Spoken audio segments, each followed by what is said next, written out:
Apple is here again flaunting titanium on the new iPhone 16 Pro Max. At first glance, it appears to be the same titanium exoskeleton design that we saw last year. That's bonded to an aluminum midframe with solid-state diffusion. I successfully debonded my own titanium iPhone 15 Pro Max last year, and this was all the titanium that was used in the build. I imagine they'll be milking this titanium exoskeleton thing for the next few years.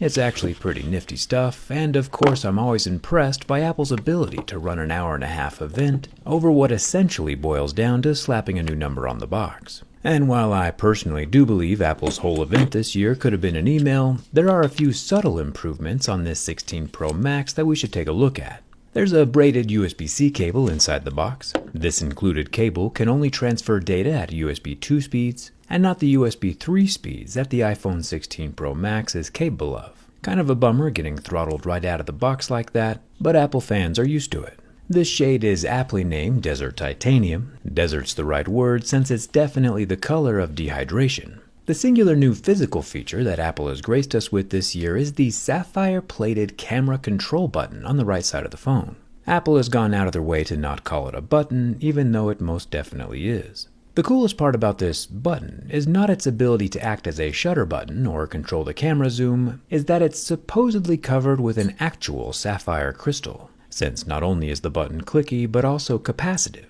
meaning it can sense full presses, half presses, and subtle strokes of your finger. I imagine Apple is using sapphire because 1, it's smooth and slick, but also because of its thermal conductivity. The watts per meter Kelvin of glass is around a 1. Watts per meter Kelvin is just the units used to measure thermal conductivity and not something you have to remember. It's not going to be on the quiz. But the watts per meter Kelvin of sapphire crystal is a whopping 35, a huge increase in sensitivity. Not to be confused, of course, with diamonds, though, which have over 2,000 watts per meter Kelvin thermal sensitivity. I don't think we'll see Apple rolling out any diamond-covered capacitive buttons anytime soon, though. They can barely give us the right cable in the box. The sapphire Apple is using, though, is the same sapphire that Apple has always been using. Although subtle, I do see marks at levels 5, 6, 7, and 8, while pure sapphire would only scratch at levels 8 or 9. It might be due to the microfracturing of whatever cutting process Apple's using to extract the button shape from the large sapphire boules. You can see that even with my gem tester, the sapphire button barely registers as a gemstone on the digital readout. My Casio F91W has a glass screen, which obviously doesn't move the meter, but if we take a look at pure sapphire on a Tissot watch or an actual brick of sapphire, don't ask where I got it, the reading goes off the charts.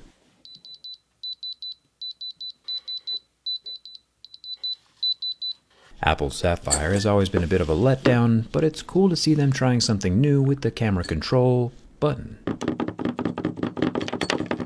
I do hope someday Apple perfects the Sapphire manufacturing process enough to create entire screens from the material,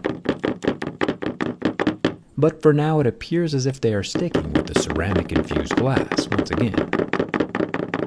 Wobbling seems rather excessive.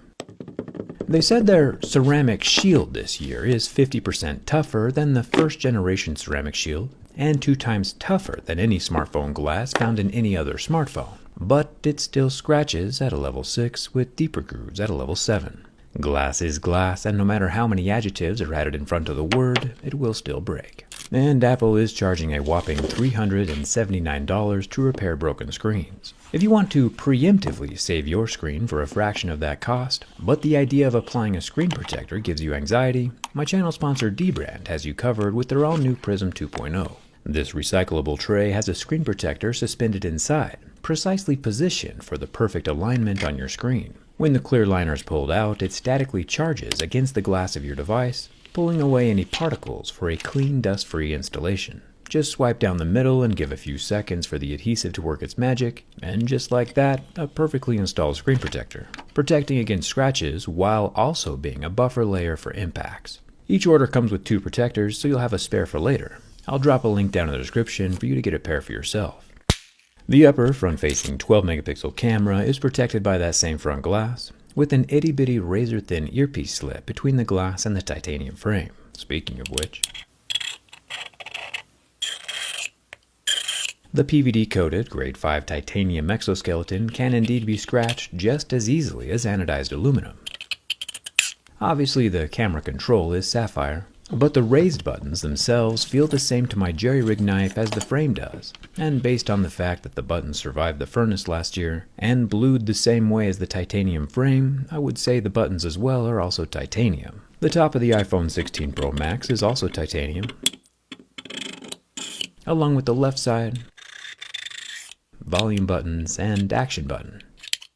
The bottom has our stereo loudspeakers and our USB-C 3.0 port that you'll need to buy a new cable for to fully take advantage of. Coming around to the back side, we find our soft touch matte texture all over the back glass, except for the Apple logo itself, which is super smooth. This texturing process usually starts with a smooth glass slab and uses a cream applied through a stencil or silk screen to eat away the glass, leaving a frosted texture behind.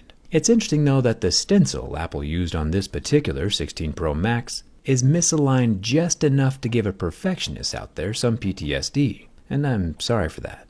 The main 48 megapixel Fusion camera lens sits slightly raised out of a metal ring, which is slightly raised out of a glass plateau, which is slightly raised out of the back glass panel. The 48 megapixel ultra-wide camera is perched just above the first one, and the 12 megapixel 5x telephoto camera sits alone off to the right. The cameras are lined up this way to film in spatial video for the 3 people who own Vision Pros. I would admit that filming at 120 frames per second in 4K would also be extremely impressive if Samsung hadn't already done it first in their S24 Ultra. But you know how it is over at Apple, yesterday's tech for tomorrow's prices. Another subtle improvement this year is the slightly smaller screen borders, making the 6.9-inch screen look even bigger. It's an OLED display, which we could normally show by the flame turning the pixels white, but there is no reaction to the heat this year. The flame definitely burns away the oleophobic coating, so I wouldn't recommend trying the flame test at home, but it's still pretty cool to see. I would also not recommend bin testing your own device. I am a professional after all. Lucky for Apple though, even with a substantial portion of the titanium frame removed to add that camera control button, the iPhone 16 Pro Max has hardly any flex. There are no cracks, creaks, or bends this time around, much better than last year. Thumbs up for that. The iPhone 16 Pro Max survives my durability test. However, all that being said, iPhones do have the highest resale value of any smartphone, but not if it's scratched up or dinged. And as we've seen, titanium is obviously still susceptible to damage. I always keep a D-brand grip case on my own phone, and this one has D-brand's new 3D printed topographical map of Area 51 that you can actually feel and hear. I've been using the D-brand grip case for years now, usually with an X-ray or teardown skin installed, and it's kept my phone safe from all kinds of accidents. If you want the same protection for your own iPhone, I'll leave a link down in the description. Subscribe to not miss the teardown, and thanks a ton for watching. I'll see you around.